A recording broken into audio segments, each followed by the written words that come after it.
Bonjour à tous. Bonjour à tous ceux qui se sont déplacés, à tous ceux qui sont en ligne aussi. Il y a beaucoup de monde en ligne, Arnaud? Ouais, ça commence. Bon. Alors bonjour à tous, bonjour d'être venus aussi nombreux pour cette journée qui est la vôtre, parce que c'est pour vous qu'on fait cette journée, pour vous parler de nos beaux produits, pour mieux vous en parler, pour vous en parler plus complètement, pour répondre à toutes vos questions. Donc la dernière, elle avait eu lieu en 2019. Ça fait déjà un petit peu de temps. Depuis, on ne va pas faire ancien combattant, mais on a fait plusieurs guerres. dont les guerres, malheureusement, que l'on subit encore, avec toutes leurs conséquences, l'inflation. Et nous, on a fait notre petite guerre à nous, mais qui nous a malheureusement bien mobilisés. Après les crises de 2016-2017, on a renouvelé les crises d'influenza en 2020, 2021, 2022, 2023. Plusieurs hivers. Donc, ça aurait bien pu mettre complètement la filière à plat, complètement. Mais bon, j'ai quand même de bonnes nouvelles aujourd'hui parce que j'ai le plaisir de vous annoncer que nous revoici. Oui, l'heure tant attendue de la reprise d'activité est venue. Oui, nous devrions tourner la page de l'influenza grâce à la démarche pionnière de la vaccination que la France, seul pays grand exportateur de volailles, a décidé de faire. C'est le seul pays au monde qui est un grand exportateur de volailles qui a décidé de vacciner. Donc ça, grâce à ça, on espère que on va retrouver plus de sérénité. Grâce à la vaccination, grâce aussi à toutes les mesures de biosécurité qu'on a pu prendre toutes ces années, qui ont amélioré la filière, tout au long de la filière. Alors, grâce, bien sûr, aux services de l'État, aux services sanitaires, aux vétérinaires, certains s'exprimeront tout à l'heure, aux producteurs et aux transformateurs, dont je suis. Bon, alors cet hiver, l'hiver, d'un point de vue sanitaire, ça commence le 1er août. Donc cet hiver, depuis le 1er août, on a eu 10 foyers en France. 10 foyers contre, en 2022, 400 1300, oh là, bon, d'accord. Voilà, donc, et puis un environnement autour de nous qui est différent d'habitude peut-être, mais où il y a quand même beaucoup de virus qui circulent. Donc 10 foyers en France, maîtrisés, c'est quand même très réconfortant.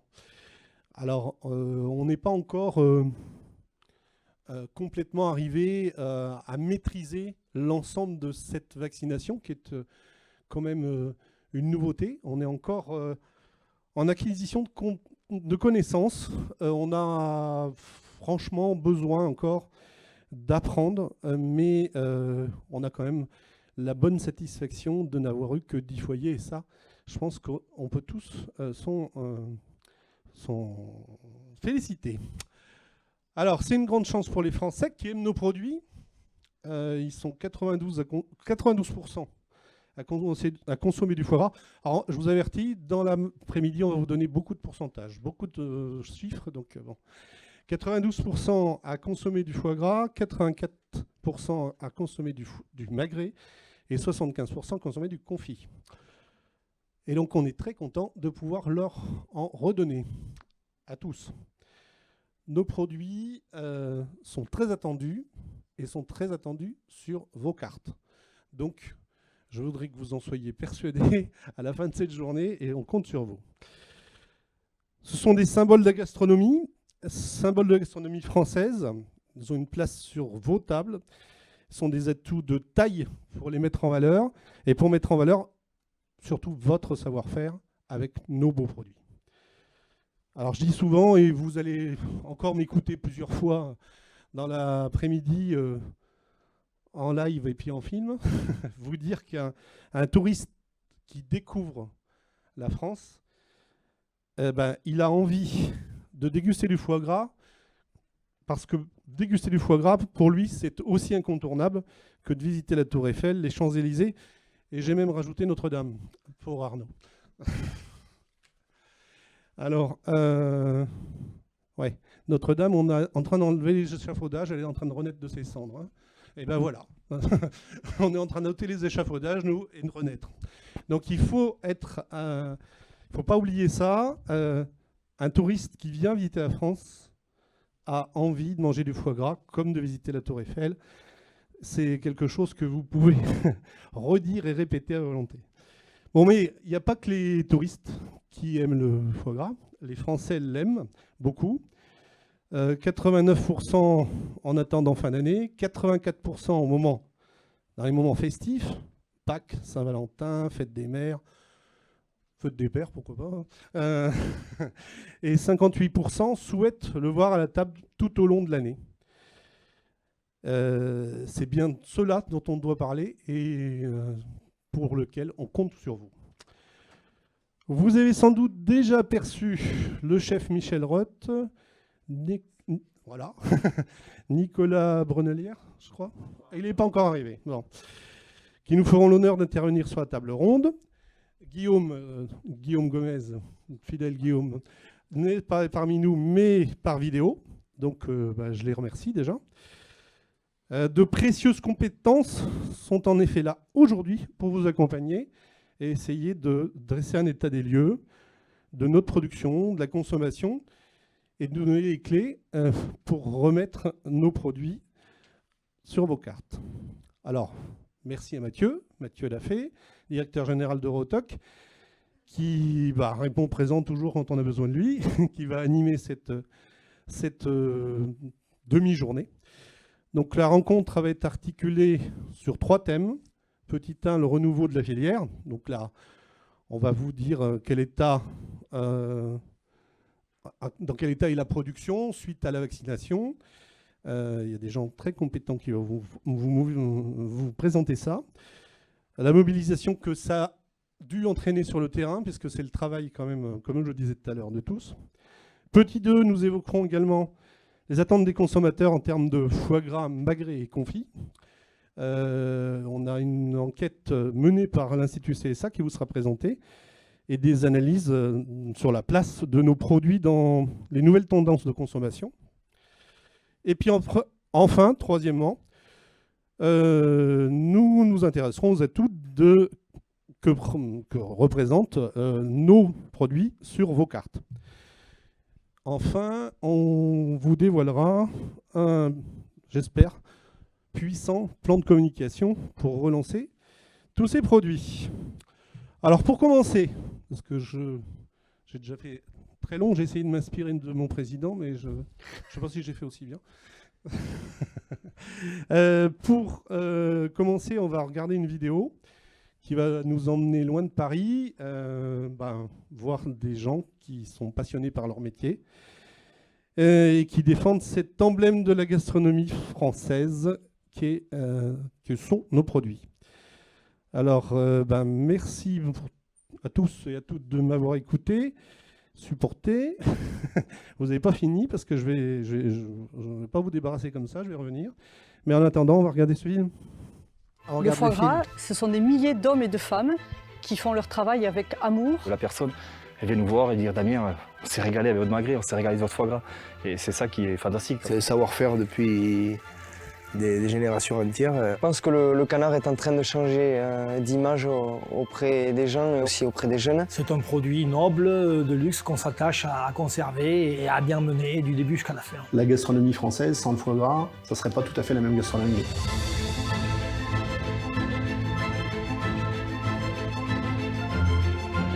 Aujourd'hui, il faut savoir qu'un visiteur, un touriste qui visite la France, qui est quand même le pays le plus visité au monde, quand il va dans un restaurant, s'il ne trouve pas du foie gras, il est déçu. C'est quelque chose qu'on a envie de voir en France, comme la Tour Eiffel et les Champs-Élysées. Le foie gras, l'emblème de la gastronomie française. Un patrimoine culturel et gastronomique protégé dans le Code rural français, une renommée mondiale qui dépasse nos frontières, jusqu'au Japon. La France est le premier pays producteur et consommateur de foie gras dans le monde. Aujourd'hui, plus de 90% des Français consomment du foie gras. Alors, qui sont ces femmes et ces hommes derrière tout ça? des passionnés. La filière génère pas moins de 100 000 emplois, directs ou indirects en France. Depuis tout petit, j'ai la passion pour ce métier. À 10-12 ans, c'est ma tante qui m'a appris à gaver les canards. 42 canards, les gaver, voilà, m'a appris petit à petit et voilà, j'ai toujours aimé ce métier. Une histoire de famille et qui demande un savoir-faire exigeant et une attention quotidienne.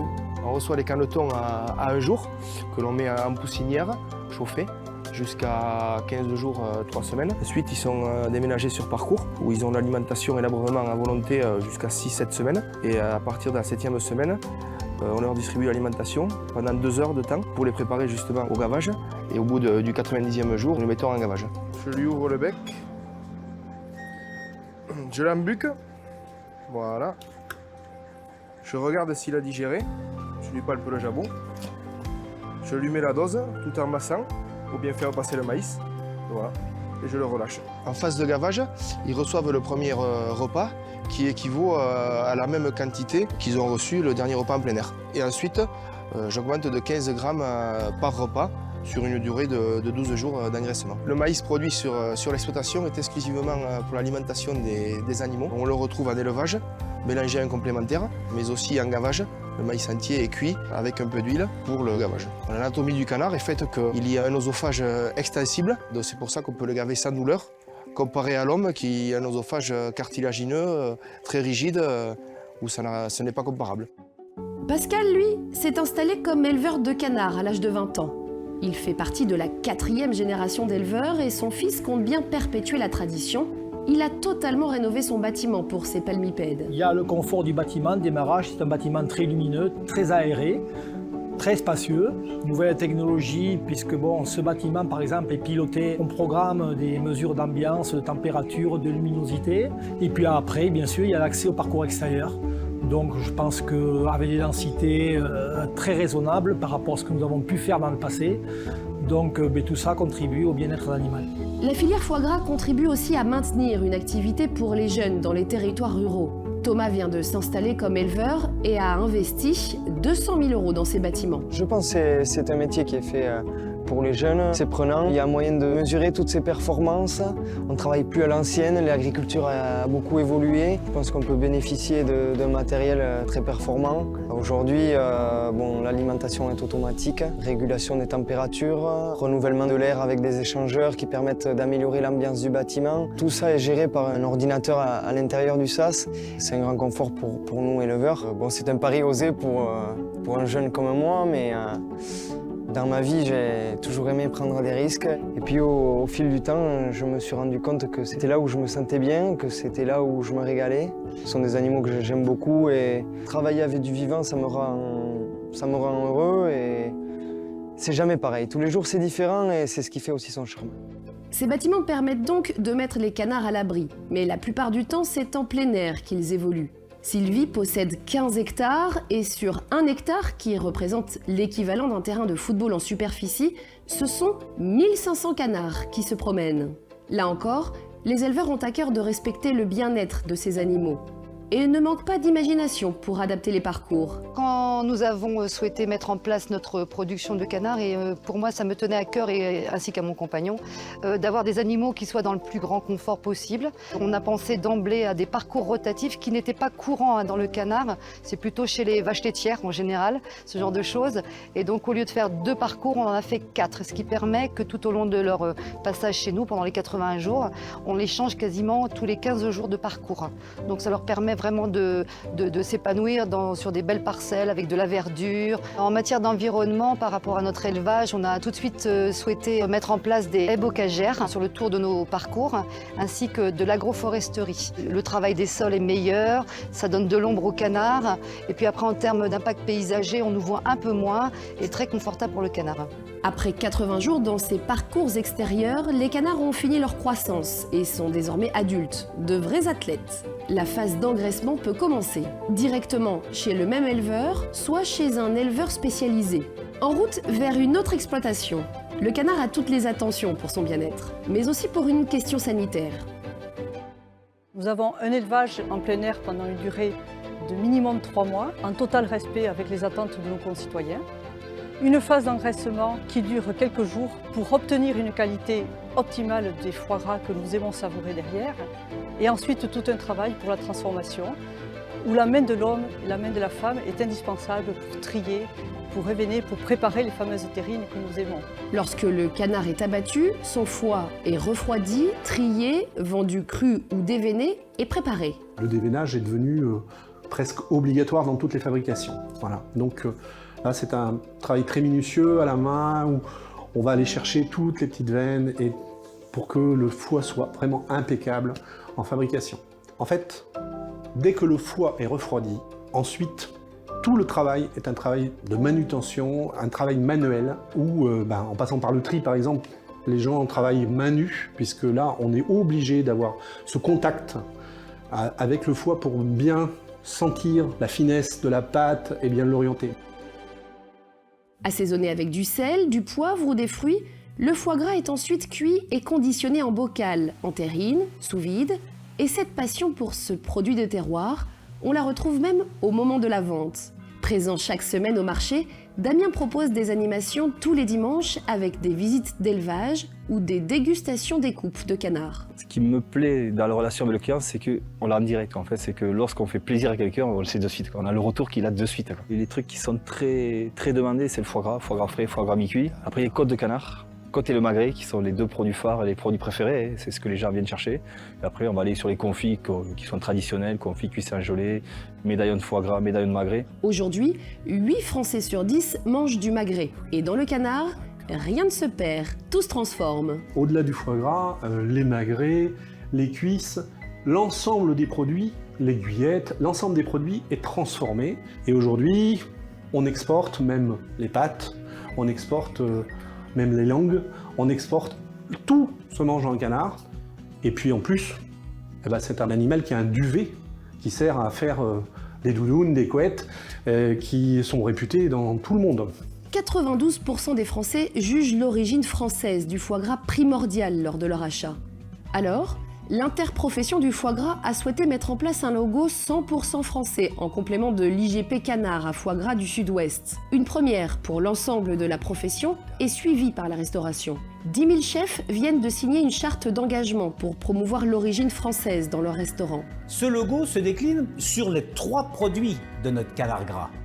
Le foie gras de France, le magret de France et le confit de France. La démarche s'appuie sur un cahier des charges strict qui garantit que les canards ou les oies sont nés, élevés, engraissés et préparés en France. Le respect de ce cahier des charges est d'ailleurs contrôlé par un organisme tiers et indépendant. Nous sommes fiers de porter haut les couleurs de cette filière qui, au fil du temps, a su allier tradition et modernité et surtout être la vitalité de nombreuses régions dans notre beau pays de la France. La tradition et le savoir-faire, voilà les maîtres mots de cette filière tout en s'adaptant aux attentes des consommateurs d'aujourd'hui. Du bocal de foie gras traditionnel jusqu'au fait soi-même, à la maison, dégusté en apéritif avec des amis ou en petites portions à deux, le foie gras se déguste selon de nouvelles habitudes, mais toujours avec l'exigence d'un produit d'excellence.